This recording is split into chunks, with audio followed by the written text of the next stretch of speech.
Lundi le 28. Oui, bienvenue en prenant votre café. Hey, il y a une dame qui est vraiment, ce qu'on dit altruisme, mais elle donne son orgasme à la science. On va parler de ça. Je parle de batterie électrique, je parle de Purolator, plein d'autres affaires. Et j'essaye, j'ai pas ma console, mais on va essayer de faire de quoi pareil.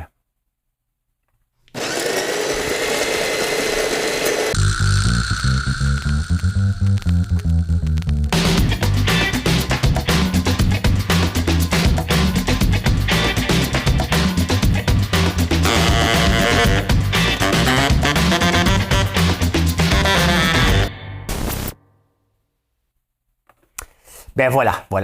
L'énigme du jour. Hey, écoutez ça.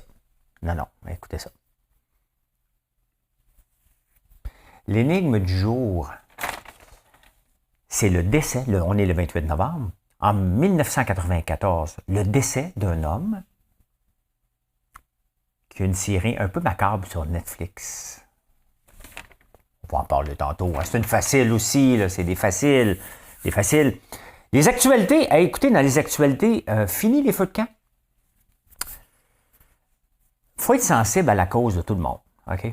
Mais dans les journaux, il y a un père de famille qui est allé à Tremblant, à la CEPAC, puis il y a eu des feux de camp, puis ses enfants étaient allergiques.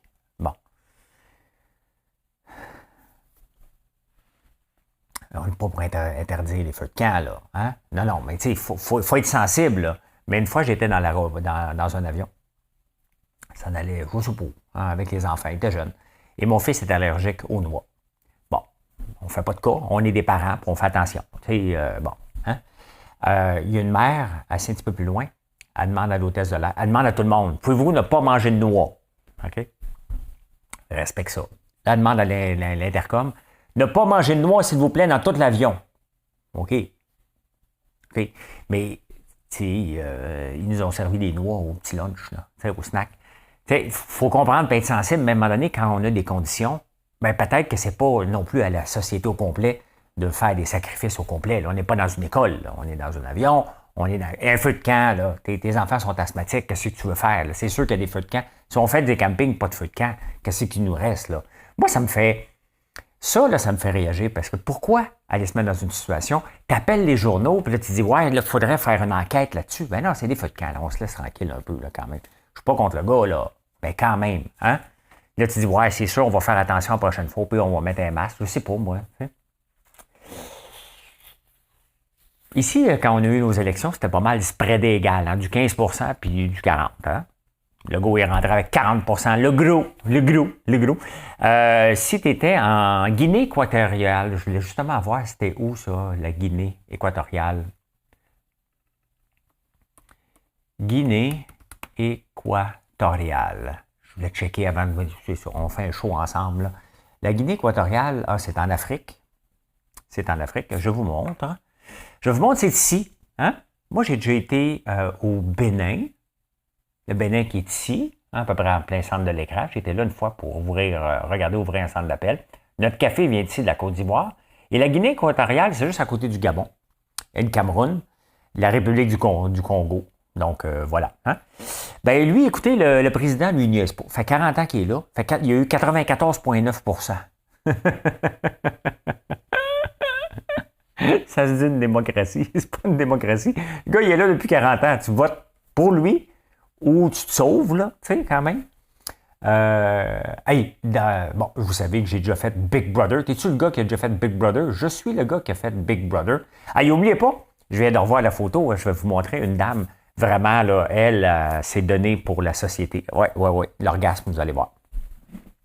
Je vous tiens en haleine un peu. Hein? L'inventeur de Big Brother, vous pensez c'est qui? Hein? Ben, c'est lui. Il a l'air d'un vrai British. Hein? C'est lui qui est derrière les gros shows de télé. Hein? I'm a Celebrity, Get Me Out of Here. Il s'appelle... comment il s'appelle? When the Original, They Are No... Comment il s'appelle?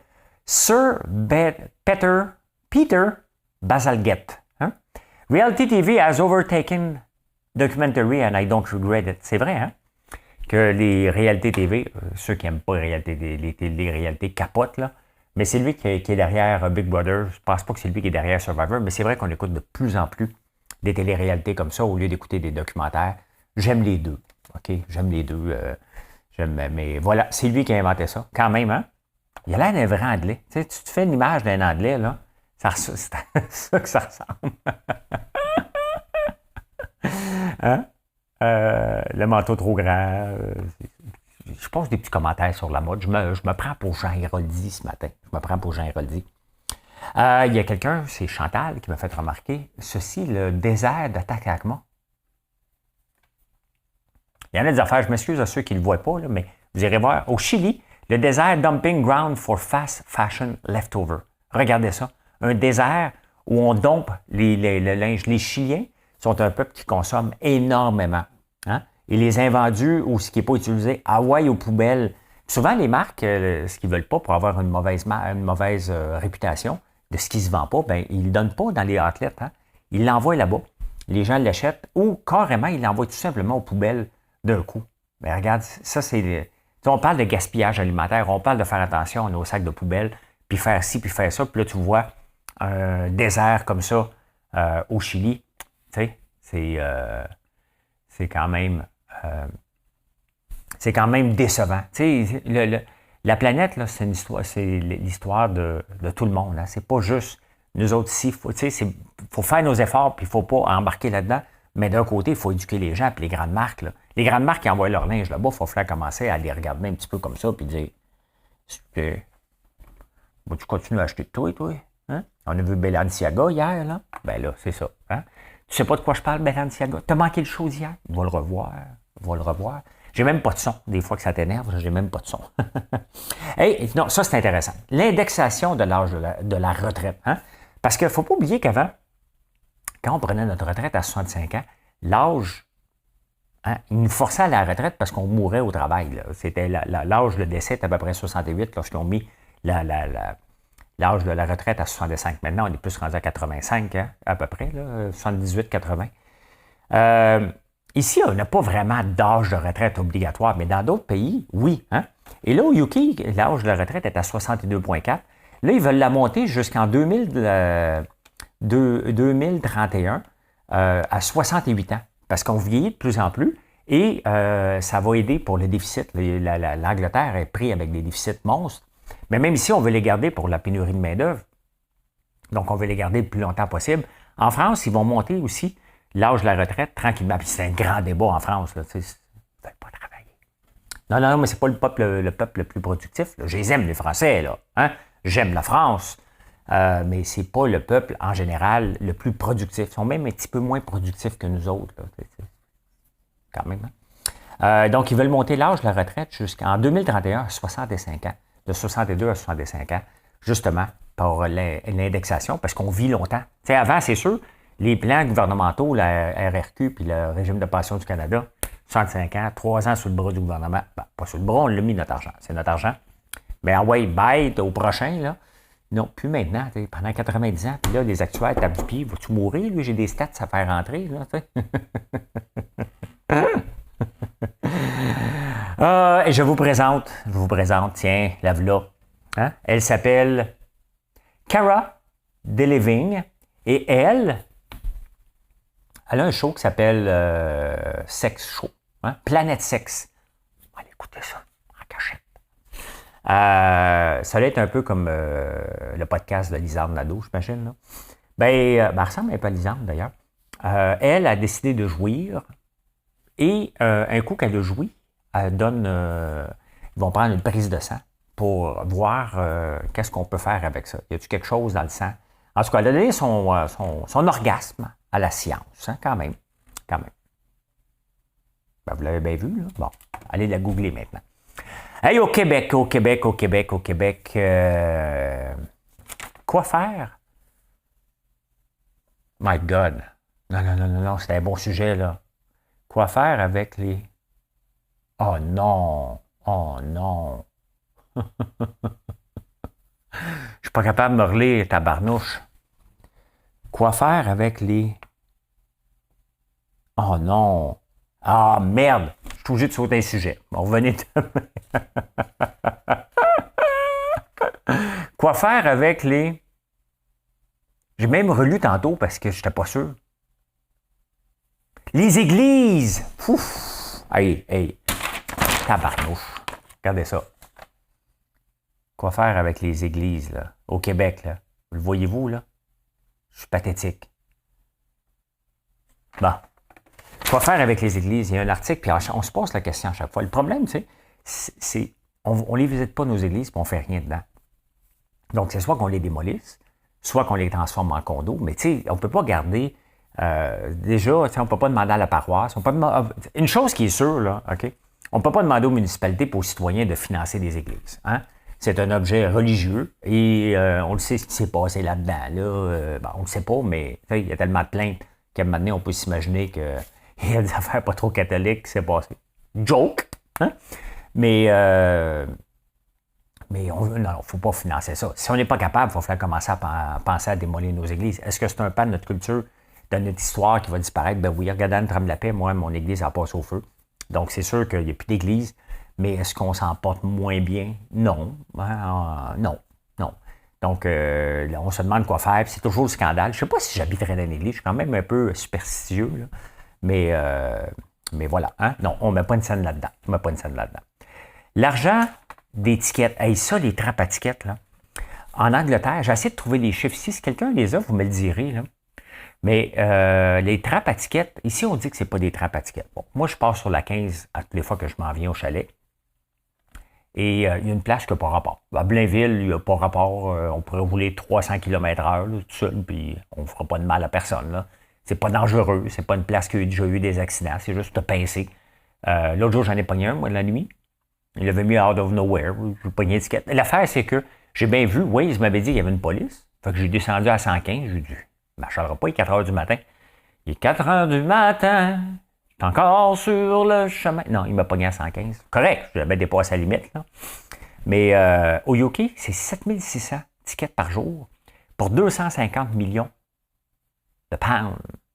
Hein? Ça n'arrêtera pas. Puis, ils ont tellement besoin d'argent. Hein? Le fond des routes est tellement diminué. C'est sûr que là, on s'en va dans une ère. Puis Montréal vient de paver, de tracer moi, je vais essayer de trouver une expression bien smart, puis paver la route. Hein? En disant, mais on ne peut pas dire ça à Montréal, il y a des cônes oranges. On ne peut pas dire paver la route, mais déjà, ils ont dit, écoute, regarde, on va t'augmenter l'étiquette, puis on va en donner des étiquettes, puis envoyer partout, puis envoyer. Hein? Le but, c'est de pogner les citoyens. Dans le fond, les parcomètres à Montréal, c'est pas payant. Ce qui est payant, c'est de pogner des gens qui oublient de mettre des parcomètres. Parce qu'installer les parcomètres, c'est zéro payant. Ça coûte plus cher qu'autre chose. C'est de pogner les gens en défaut qui est payant. Donc, on va continuer à en avoir. C'est pas fini, cette affaire-là. Mais quand même, c'est énorme. Puis, c'est sûr que là, les pays s'en vont là-dedans, all the way, d'en mettre encore plus. Ils parlent d'en mettre encore plus pour pogner les gens. Puis, c'est tout le temps. Ça va venir ici aussi, là. On fait ça pour le climat. Hein? C'est bien que les gens aillent pas vite, ça fait moins de gaz à effet de serre. Vous allez l'entendre, là. C'est sûr que ça va être ça. Purolator, hein? Purolator vient de congédier quelqu'un qui n'est pas vacciné. On s'entend que là, même ceux qui capotent, là, regardez bien ça. Okay? On va faire quelque chose, là. Parce qu'il y en a qui aiment ça encore ressortir. Le fait que j'ai déjà dit le 1er janvier que ce serait bien que les vaccinés puissent avoir des passe-droits, on va dire ça comme ça, par rapport à ceux qui ne l'étaient pas. Ça, c'était le 1er janvier. On était dans un mode où tout le monde était enfermé et on ne pouvait pas sortir dehors. T'sais. Et puis j'ai dit ça, puis là, vous revenez là-dessus tous les jours. Ben, regardez bien ce que je vais dire. Là, okay? Là, on est au mois de novembre, 11 mois plus tard, et on n'est plus dans le même mood. Moi, je ne comprends pas que Purolator... Et il y a un gros mouvement de cancel de Purolator sur Twitter. Ça tombe bien. Moi, ils utilisent, ils vont être capables de livrer. C'est de l'humour, OK? Mais là, ils ont cancellé quelqu'un parce qu'il n'est pas vacciné puis ils veulent que les gens soient vaccinés. C'est un peu poussé, là. Hein? Sincèrement, dans ce temps-là, on peut bien me dire dans ce temps-là, là, on peut dire, regarde, on est ailleurs. On est ailleurs avec le vaccin, puis on s'en balance un peu qui est vacciné ou pas. C'est plus l'affaire des compagnies, c'est pas un mouvement, c'est tu veux te faire vacciner, tu te fais vacciner. Tu veux pas te faire vacciner, ça se peut que tu sois pas capable d'aller à des places selon certaines entreprises ou peut-être d'un pays à l'autre. Là. Ça, c'est différent. Mais là, qu'une compagnie congédie quelqu'un parce qu'il n'est pas vacciné, c'est sûrement. Hein? Ben, j'espère que les frustrés là, qui font leur recherche là, vont me sacrer patience. Là. Je ne le fais pas pour eux autres, je trouve que ça n'a pas de sens. Je trouve que ça n'a pas de sens de congédier quelqu'un en date avec ce qu'on sait aujourd'hui, avec maintenant, chaque entreprise doit faire ses politiques. Hein? Ils ont le droit. Mais maintenant, on est 11 mois plus tard et ça appartient. Il faut se remettre en contexte, là. OK? Il faut se remettre. Je ne m'excuse pas pantoute, puis je ne m'excuserai jamais pour ce que j'ai dit le 1er janvier. Lâchez-moi, laissez-moi tranquille avec ça. Je ne suis pas un anti. Je ne sais même pas qui est vacciné dans mon entreprise. Je ne veux même pas le savoir. Ça ne me regarde pas. Du tout. Mais je trouve que Pure Later va un peu trop loin. Hein? Un peu trop loin. Je suis tombé, je voulais parler bien parce que quand je lis le journal Le Figaro, hein, il y a toutes sortes d'expressions françaises, mais là, il y en a une que j'ai le goût de vous parler. Être à pied d'œuvre, hein, parce que là, ils ont dit qu'il était. Ben là, non, c'est vrai, je l'ai lu, qu'il était pour être à pied d'œuvre pour essayer d'attraper les vaches, hein, l'UPA. Donc, voici, être à pied d'œuvre. Hein. À l'origine, cette expression vient du milieu de la construction. Lorsqu'un maçon débute sa journée de travail, il est au pied de ce qu'il est en train de construire, un mur ou un autre, et donc prêt à travailler au pied de son œuvre. C'est ça, c'est fantastique, hein? C'est ça, c'est fantastique. Mais de nos jours, elle ne désigne plus uniquement les métiers de bâtiment. Je suis pas mal au pied de mon œuvre, moi aussi, à tous les jours. Là. Je travaille en tabarnouche. Si je suis ici en ce moment, c'est justement que j'étais trop fatigué pour prendre la route. J'ai tendance à m'endormir sur la route, et là, j'ai tellement travaillé en fin de semaine que j'ai dit non, je vais coucher en campagne pour partir lundi matin tranquille et être reposé que de prendre une chance d'aller sur la route. C'est encore plus dangereux de conduire fatigué que de conduire sa brosse. J'ai pas l'intention de conduire sa brosse puis utiliser ça comme excuse. Non, quand même. Hey, on s'en va sur êtes-vous tombé sur la tête? Hein? J'ai pas ma transition, mais je pense que vous acceptez pareil. Je vous parle de quoi aujourd'hui? De la génération Z. La génération Z qui est, dans le fond, de 1997 à 2012. Hein? On a parlé beaucoup, les boomers. Moi, je suis un X. Nous autres, les X, là, on est complètement oubliés. On ne fait pas partie, on n'est pas voulu dans la société. On est comme entre deux. Hein? Il y a eu les boomers, il y a eu les millennials. Nous, on est une génération qui n'a pas eu tant d'enfants que ça. Hein? Bien là, nous autres, on a des enfants, puis encore là, hein, on est comme le Prince Charles. Nous, dans le fond, là, la génération X, on est comme la génération.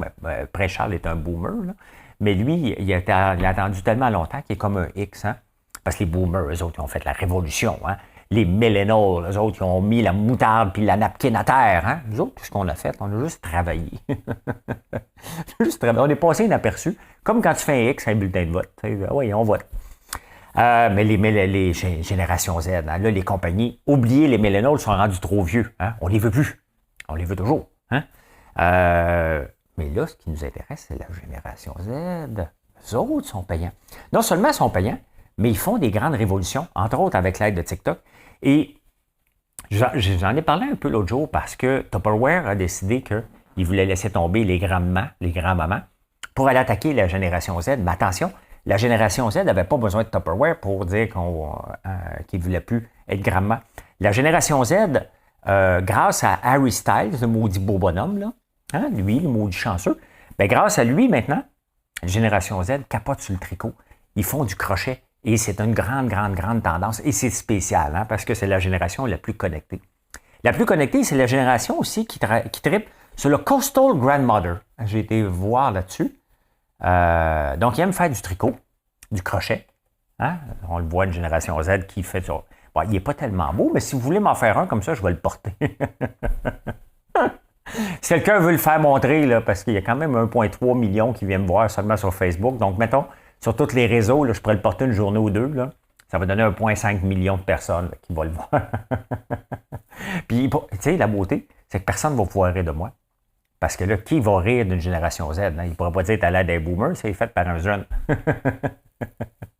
Mais je trouve ça le fun parce que on pense tout le temps que la technologie va venir révolutionner. Puis, hein? Non, ils veulent revenir. Puis le Coastal Grandmother, hein? Coastal Grandmother, c'est le style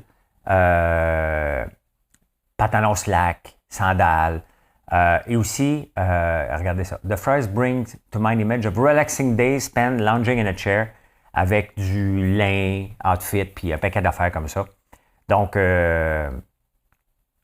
c'est le style beaucoup de Coastal Grandmother qu'on appelle. Donc, très intéressant, c'est la génération Z. Donc, ils trippent sur le chose des grands-mères. Et Tupperware veut venir vers eux. Hein. C'est comme ça que j'ai découvert ça en comprenant pourquoi Tupperware allait mal, parce que c'est sûr qu'il y avait, hein, c'est une entreprise qui a vieilli avec les démonstrations. Donc là, ils veulent aller chercher un des produits que je suis en train de tester, c'est le Micro Pro, pour aller au micro-ondes. Et il y a aussi le Tupperware que j'ai. Je ne savais pas que je l'avais. Je l'ai reçu aussi, qu'il faut que je teste ça. Donc, ils veulent aller chercher la génération Z. Et la génération Z veut aller faire du tricot. Et une des choses que je voulais faire cette année, c'est entre autres avec les moutons qui ont passé au feu, ramasser la laine. Et je voulais avoir une usine de transformation de la laine ici, puis ramasser toute la laine de la région. Je ne le ferai pas en 2023, je vais reporter ça en 2024. Mais vous voyez, hein, en pensant, on pense à aller chercher une génération avec la technologie, puis le nouveau, puis non. Les autres, ils veulent revenir aux choses de base. Hein. La lecture, parce que les livres se vendent énormément. Le tricot. Le style grand-mère au point de vue du linge. Donc, c'est fantastique. Honnêtement, c'est un beau pied de nez à toute la gang de technologie qui veulent nous faire rentrer des Alexa puis la reconnaissance de la parole dans la maison, alors que c'est pas mal plus simple que ça. Dans les finances, Twitter pourrait chanter la chanson de Jerry Boulet, « Je suis toujours vivant hein? ». Je suis celui qui marche dans le monde. Non, mais c'est intéressant parce que il y avait 7500 employés. Le monde disait qu'il était pour mourir. Créez-vous un compte ailleurs, downloadez vos données. On peut télécharger tous nos tweets. Si jamais Twitter fermait, Twitter fonctionne toujours. Hein? Et ça, c'est je trouve des noms, mais bon, j'ai tellement travaillé en fin de semaine, je suis fatigué, je peux aller chercher des noms. C'est la panique. Je sais que c'est pas ça, là, mais quand un employé part, il pense que ça va fermer parce qu'il se pense bien indispensable. Là, tu es sûr que sur 7500, je pense qu'il y en a foutu à peu près 6500 dehors, sinon plus. Donc, les autres, ils pensent tout à hey, c'est important, mais ce que tu faisais n'était pas important pour générer des revenus. Et c'est ce que je dis hein, à tout le temps aux employés. Si tu ne participes pas à la génération de revenus, tu es un candidat à te faire mettre dehors. Dans une petite entreprise, c'est comme ça, mais même dans le centre d'appel, on avait des départements qui, à un moment donné, ça poussait. Puis c'est ça le problème des grandes entreprises qui grandissent trop vite. Regardez, Meta qui vient de mettre 10 000 personnes dehors. Ben c'est ça. Hein? C'est exactement ça. Et Alexa, j'en ai parlé, c'était 10 000 personnes qui travaillaient. Je vais vous parler d'Alexa tantôt. Vous allez voir qu'il y a des détournements d'usage d'Alexa. On pensait que les jeunes étaient pour utiliser ça. Finalement, c'est la grand-mère et le grand-père qui l'utilisent pour dire « Regarde, ma fille me donnait ça. » Dans le fond, c'est la génération Z qui a donné des cadeaux à leurs grands-parents. Joue-moi de musique. Dis-moi non la température dehors. Ah, c'est drôle pareil. C'est drôle. Fait qu'il est toujours vivant. L'industrie de la batterie. Je suis tombé à chaque semaine, à force de fouiller à travers le monde des articles, je suis tombé sur un article sur l'industrie de la batterie vraiment intéressant. Pourquoi que j'y crois pas? Mais c'est parce que j'y crois pas, parce que il me semble que je suis déjà passé dans cette traque-là avant. Donc, mais il y a d'autres journaux, il y a d'autres entreprises, il y a d'autres pays qui n'y croient pas. Pourquoi? Parce que là, tout le monde est en train de mettre de l'argent là-dedans. Hein? Et personne ne fait de l'argent avec. Personne ne fait de l'argent avec les autos électriques. Pourquoi? Parce que le lithium monte. Hein? Le lithium monte, le temps que les mines suivent, bien, le lithium, lui, il ne suit pas la demande. En ce moment, il y a une compagnie qui fait de l'argent avec l'auto électrique, c'est Tesla. C'est le seul. Hein? C'est le seul qui réussit à faire de l'argent. Pourquoi? Parce qu'il vend un rêve. Il ne vend pas une auto. Il vend un statut. Il vend un standing. Il vend... On embarque dans le mood. Là, on va voir avec ce qui se passe avec Twitter si les gens vont aussi triper. Mais je pense que oui. Même si ça abaisse un peu le stock. Donc, les gens tripent sur Tesla. Les autres perdent de l'argent. Il y en a une compagnie indienne qui s'en vient, qui s'appelle BYD, qui s'en vient quand même. Mais là, le problème, c'est que tout le monde se prépare avec l'auto. Tout le monde est en train d'en faire. Donc, il risque d'avoir une surproduction. Un peu comme le cycle du cochon. Hein, je vous en parle souvent. Le cycle du cochon, c'est 18 mois. Il manque de cochons. Donc, les gens gardent, les prix montent. Donc, les gens, ce qu'ils font, ils disent « Oh, OK, je vais augmenter mon cheptel. » Donc, la rareté se crée encore plus. Et là, les prix montent. Là, les bébés arrivent. Hein, puis des cochons, ça en a, les bébés. Puis la monnaie, oups, ça inonde. Les prix descendent. Là, après ça, le monde arrête de produire. Et c'est comme ça constamment. Mais c'est pas différent de n'importe quel. Regardez l'industrie du cannabis ici. L'industrie du cannabis, Tout le monde pensait qu'il était pour être riche avec l'industrie du cannabis. Ça a tombé complètement. Des faillites, des compagnies qui se mettent ensemble maintenant. C'était évident que c'était pour arriver là. C'était juste évident parce qu'il y a trop de production. Et là, le monde se bat. C'est exactement ce qui va arriver dans le lithium. C'est exactement ce qui va arriver dans la batterie. Et non seulement, c'est que ces industries-là sont rentables aussi pour une seule et unique raison. Les subventions du gouvernement. Les gouvernements subventionnent jusqu'à 7 000 $, puis c'est un peu partout comme ça, là, à travers la planète. Donc, les gens subventionnent une industrie qu'à un moment donné, ils ne vont pas la subventionner quand tout le monde va en avoir une. Là. Donc, est-ce que ça va tomber? La production, sincèrement, je pense qu'il faudrait être plus prudent que de mettre tous nos œufs dans le même panier. Parce que, je vous l'ai déjà dit, juste au point de vue génération d'électricité, si on voudrait être propre aux États-Unis, là, ça prendrait des panneaux solaires ou des éoliennes. Bon, pour réussir avec le parc automobile en ce moment, ça prendrait les États-Unis tapissés au complet. Il n'y a pas une trace là, qui serait manquante de panneaux solaires avec les panneaux qu'on a aujourd'hui. D'ailleurs, ça fait longtemps que même les panneaux solaires sont arrivés comme au maximum, ça ne s'améliore pas le captage. Là, hein? Fait que il y a bien des gens qui n'y croient pas. Moi non plus, je n'y crois pas. Comme l'industrie du cannabis, j'y croyais pas. Tu sais, tu buy on rumor, sell on news. C'est qu'à un moment donné, ça va tomber. Ça va tomber, puis on va se ramasser. Regardez, ici, on avait subventionné à peu près de 200 millions une grosse compagnie, British Volt. Elle est tombée là-bas aussi, malgré l'argent qu'on a donné. Puis là, elle ne s'est même pas rendue ici. Puis on demandé une deuxième fois une subvention, puis ils ont tombé en attendant la subvention. Il va y en avoir un paquet de profiteurs comme ça. Il faut être prudent. Il ne faut pas l'ignorer, mais il ne faut pas embarquer comme des fous là-dedans, puis il faut regarder, être plus prudent en embarquant là-dedans. Les insolites. Je pense que vous allez aimer ça. Il y a un gars qui est tombé. Moi, j'ai fait une croisière une fois, puis je courais en arrière, alentour. Hein? Et je suis en train d'écouter Maxwell, M. Maxwell, qui est décédé, le père de Ghislaine. Ghislaine Maxwell, Robert Maxwell. Il s'appelait Sir, là, il s'appelle tout. Dès que tu es riche en Angleterre, il te donne le titre Sir. Hein? Il était tombé dans l'eau, lui aussi. Il l'a retrouvé éventuellement. Mais là, il y a un gars, imaginez-vous, dans les Caraïbes, c'est arrivé là, dernièrement. Il est tombé d'un bateau de croisière.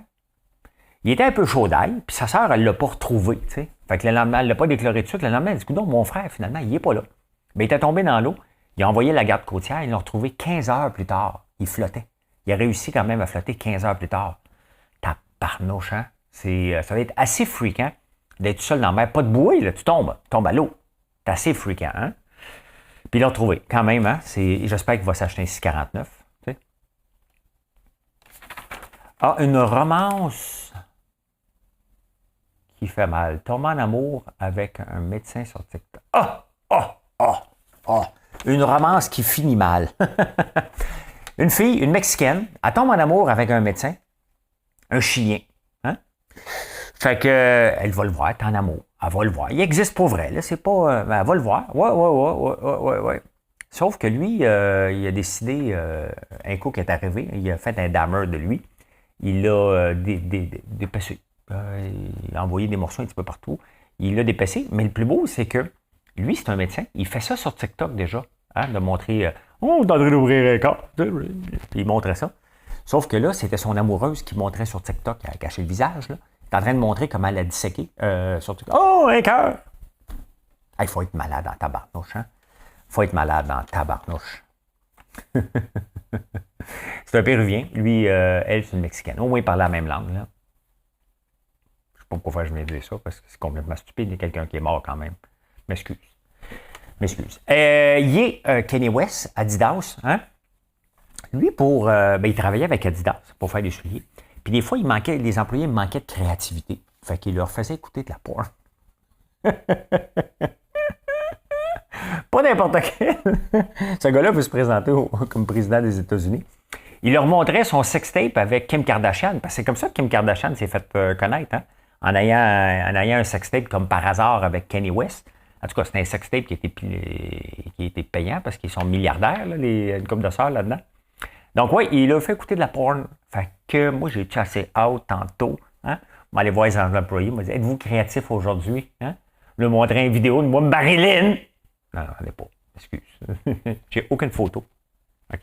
J'ai aucune vidéo. Il n'y a rien. J'ai jamais envoyé ça à personne. Tu veux le voir? Viens le voir. La pointe. OK, c'est bien, on va définir des souliers, là. Tiens. Ah, en passant, on va relaxer un petit peu. Voici moi et Kim. Ouais, Cambridge, ben tiens, en parlant de ça, hein? L'Université de Cambridge en Angleterre a fait une étude. Les étudiants de philosophie sont les plus sexuellement actifs à l'université. Ils ont eu 17 partenaires. 16% des gens à l'université sont puceaux. On a dit vierges, mais virgin en anglais, mais on dit plus puceaux ici. Là. Tu vierge, toi? Pardon, on m'a demandé ça, moi, quand j'étais jeune. Ça m'a pris du temps avant de... les étudiants en vétérinaire, hein, moi qui avais toujours voulu aller étudier comme étant vétérinaire, j'avais décidé que non, finalement. Ils ont 15 partenaires. Et la moyenne est de 3,77. Ceux qui en ont moins de partenaires, c'est les gens en finance, les comptables. Quand vous voyez un comptable, dites-vous. Non, mais il y en a seulement 3,77, ce qui est parfait. Là. Mais à l'université, 17 partenaires en philosophie. Hein. Fait que eux autres, ils se disent, ouais. L'arbre est en droit, donc l'arbre pousse vers le soleil. Ça attire c'est ça, c'est parce que quand tu vas avoir du sexe, les femmes aiment les conversations profondes, l'humour et la bouffe. Fait qu'eux autres, ils vont dans la conversation profonde. Harry et Meghan, hein, qui vivent aux États-Unis, Harry et Meghan de la famille de la reine Elisabeth, là, ceux qui ne replacent pas. Ce qui dérangeait la reine, là, c'est qu'ils trouvent que Meghan et Harry sont un petit peu trop en amour, peut-être. Ça l'inquiétait un peu. Donc, s'ils se séparent un peu, elle pourrait dire qu'elle le savait. Ouais, elle les trouvait un petit peu trop en amour. D'ailleurs, on apprend qu'elle est décédée, pas de vieillesse, mais elle avait le cancer des os. La reine, 97 ans quand même. Hein? Quand même, hein? Je vous ai parlé d'Alexa, hein? Alexa, qui est le speaker que tu peux lui dire. Alexa, peux-tu me faire jouer de la musique? Peux-tu me dire la météo? Sauf que si jamais tu te sépares, hein, change ton mot de passe d'Amazon, ça appartient à Amazon, pour aller sur Alexa. Des fois, tu avais dit à ton conjoint que regarde, prends mon mot de passe pour aller magasiner quelque chose. Parce que là, après ça, il peut rentrer en direct. Hein? Fait qu'il peut allumer les lumières à distance. Oui. Ou il peut même, quand il est dans la chambre, là, hein, il peut même dire hey, toi! Va-t'en chez vous! Moi, je fais ça des fois. On a des caméras dans l'usine, puis des fois, je leur parle aux employés. Allô? À ma soeur. Je suis pas un Big Brother, mais on a des caméras partout. C'est normal. Hein? Ouais, fait que tu peux stocker ton ex avec Alexa. Ça sert à ça. Tu sais, les gens pensent que c'était pour les jeunes. Bon, on va utiliser ça pour être payant. C'est pas payant partout. Amazon a perdu 10 milliards. Et maintenant, ça sert à stocker les ex. Pensez de jour. Dans le processus d'acquisition de ce que vous n'avez pas. On va analyser ça. Dans le processus d'acquisition de ce que vous n'avez pas, assurez-vous de ne pas perdre ce que vous avez. Mettons que vous voulez devenir millionnaire. Hein? Tu mets de l'argent en bourse ou en crypto, tu le perds. Tu perds ce que tu as. Si tu veux te lancer et réussir en affaires, assure-toi de ne pas trop t'endetter pour ne pas perdre ce que tu as déjà. Donc, commence petit, travaille fort, sois patient, et comme ça t'évite de perdre ce que tu as. C'est exactement, quand j'ai vu cette phrase-là, parce que ça ne vient pas de moi, là, j'ai prends un peu partout, là. J'ai de la misère, des fois, c'est auteur inconnu, là. Mais moi, je ne suis pas endetté. Hein. J'ai mis de l'argent, bien entendu, pour le fonds de roulement, et la compagnie me doit un peu d'argent, mais je ne suis pas endetté. Donc, comme ça, s'il arrive quelque chose, j'avance à mon rythme. Vous me voyez travailler, je compense l'argent que j'ai mis par le travail que je mets. Et comme ça, je suis toujours à l'abri de jamais perdre ce que j'ai. T'sais, parce qu'un de mes affaires, quand j'étais jeune, je voulais me lancer en affaires pour être indépendant financièrement. Pas être riche à craquer, là, ça ne m'intéresse pas. Juste de dire, OK, parfait, s'il arrive de quoi, j'ai quelque chose, j'ai un coussin. Donc, j'ai mon coussin. Maintenant, je me suis pas relancé en affaires à l'âge de 50 ans. Je me dis 5 ans, j'ai perdu l'âge que j'avais là.